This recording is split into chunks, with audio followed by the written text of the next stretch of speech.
I would say one of the most important things that the superintendent does is set a vision and course for the district. I also am my role is also to embody the values of the organization. I see myself as a lead learner, making sure that the organization's on the right path so that all of our scholars are learning at the highest levels. And in an organization like Fe더럴웨이 Public Schools, where we have 23,000 plus scholars, it's to make sure that all of our schools are working in coordination, collaboration, and that every school is a high quality school, so every scholar is successful. I believe education is a game changer, ultimately, for scholars, that it can ultimately change their pathways, and that there's no more important role than the work we do in schools, making sure our scholars are prepared for their futures. So a critical role in terms of preparing scholars for the future. And for some of our scholars who are not as advantaged, when they get the skills, knowledge that they need, they can be on a totally different trajectory. So it's a huge part of this democracy is making sure our scholars are prepared for the future, for careers, and just to be productive citizens.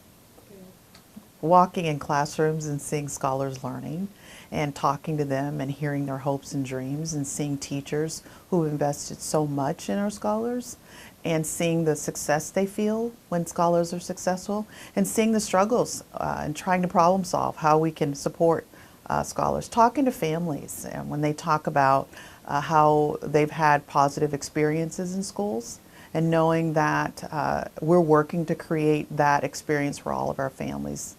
So those are just a few of the things that I think bring joy. Ultimately, it's seeing results. It's seeing, we're going to have graduation, for example, next week, and it's seeing all those scholars cross the stage, going off to college. Some of them will go to the military, some will go to two-year institutions, and seeing that success, that makes it all worthwhile. So one of the first things that I'll say, Candace, is we did not have a strategic plan. So now with the strategic plan that's been launched, we have, for the first time in 20 years, common goals that our schools are focused on. And as a result of that plan, we have been doing things like ensuring we have high quality reading and writing curriculum in our schools K-12, as opposed to teachers creating those materials. And so we expect to see our third grade reading go up as a result of that. We also will have some STEM lighthouse schools, science, technology, engineering, and math. And we're doing that with 2 of our K-8 schools so that we have more of our scholars ready to take advantage of all those tech jobs that exist in the region that we know right now we're not filling.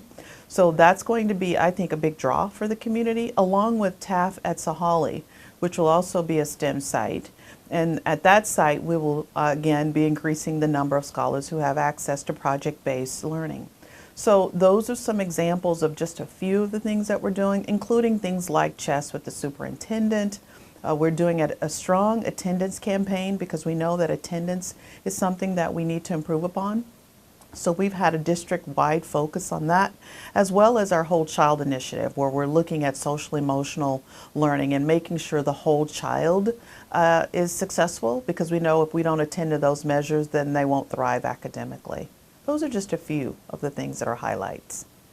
That's the Goal 2 work that we're doing. And in that Goal 2 work, for example, for this upcoming year, it will be the first year that our high school scholars will be expected to have 24 hours of community service. We did not have that prior to 2 years ago. And so they can actually commit more than the 24 hours, but they're going to be out in the community working to build Fe더럴웨이, working at different organizations, faith-based organizations, community-based organizations. So that's one example.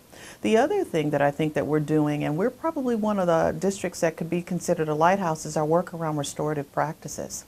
So our scholars are being trained on circles and how to have empathy for each other, and when things don't go well, how do they right that wrong, and coming face to face with someone they may have harmed and having them to be accountable, not just to sort of say go home and you're suspended, but how are you going to make it right? And I think that's another example of how we're helping our scholars to be citizens not only of their school but of the community and ultimately of the world. Those are just a couple of examples.